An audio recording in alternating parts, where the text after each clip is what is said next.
Welcome in. It's time to break down some NFC South team needs. Mike, let's start with the Atlanta Falcons. We're trying to hit on 3 key needs, and we're starting with cornerback here for the Falcons, a place where Robert Alford is moving on.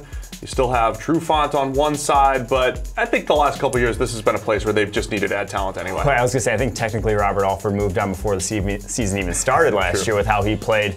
They had Isaiah Oliver, they drafted in the 2nd round. He probably will step in there as a starter, but they also could use help in the slot there. I think they just need talent wherever it is. So adding someone, whether it be 1st round, 2nd round, 3rd round, they're going to be drafting a corner to add to that group. If they are looking for a corner in the 1st round, I do think Greedy Williams from LSU would be a good fit there. He's not perfect in off coverage, which they do like to run, but as a press man corner, I think he could fit the bill for Atlanta there. The number 2 need we're talking about is edge, which, you know, it seems like every year they're always looking at edge defenders. They've been okay at finding edge defenders, but not that real impact guy the last few years. I was going to say, Vic Beasley just fell off the map after his big breakout season. Just has not been a consistent pressure of the quarterback, even despite the sack totals in his best season. Takk McKinley on the other side still hasn't lived up to those 1st round expectations either. So someone add to that group because they need to get pressure on opposing quarterbacks. And if we're still talking in the 1st round, if Brian Burns is on the board, Florida State edge defender, I think that's a great fit.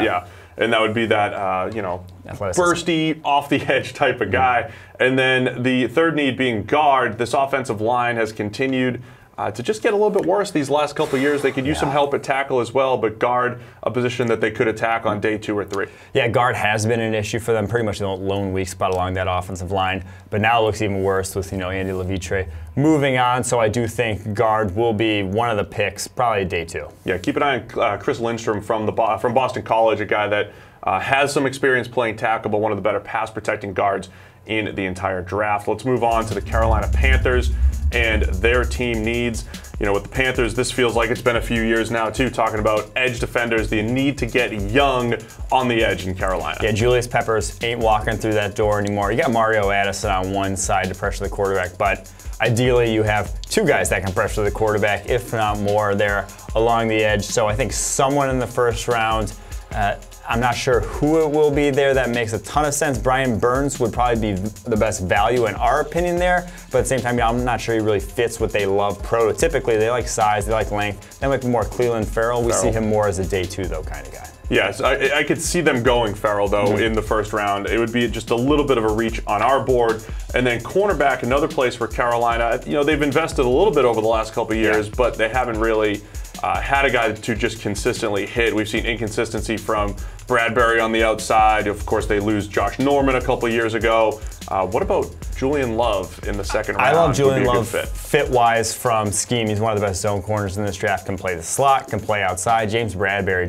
he wasn't it last year. He did not have a good season. Donte Jackson, promising, but again, you can never have too many corners. No one's ever said, I'll have too many corners, let me get rid of these guys. That 3rd, that 4th cornerback are valuable starters on your team nowadays. And then we put wide receiver as the number 3 need. They did just bring in Chris Hogan. He's certainly not going to keep me from drafting another wide receiver. DJ Moore, the 1st rounder last year. Panthers have started to go with those big guys that can't separate to the guys that can separate, make life a little bit easier for Cam Newton. Yeah, but they could, I'd still think, use a bigger catch radius guy with Devin Funchess moving on. You have some smaller receivers now in the fold. Chris Hogan's not very big in his own right. Torrey Smith, a one-trick pony at this point, get a more possession guy. I think someone like J.J. Arcega-Whiteside in the 2nd round would make a ton of sense in that offense. Really like that fit, potentially, for the Panthers. Let's move on to the New Orleans Saints. They do not have a 1st round pick.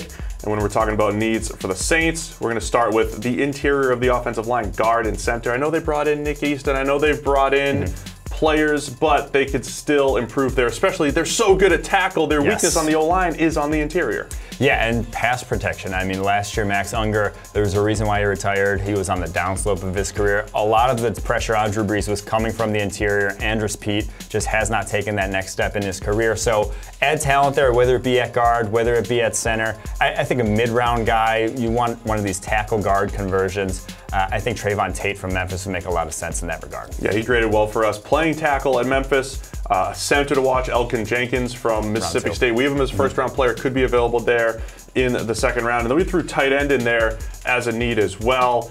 Bringing in Jared Cook, but again, not necessarily a long-term option.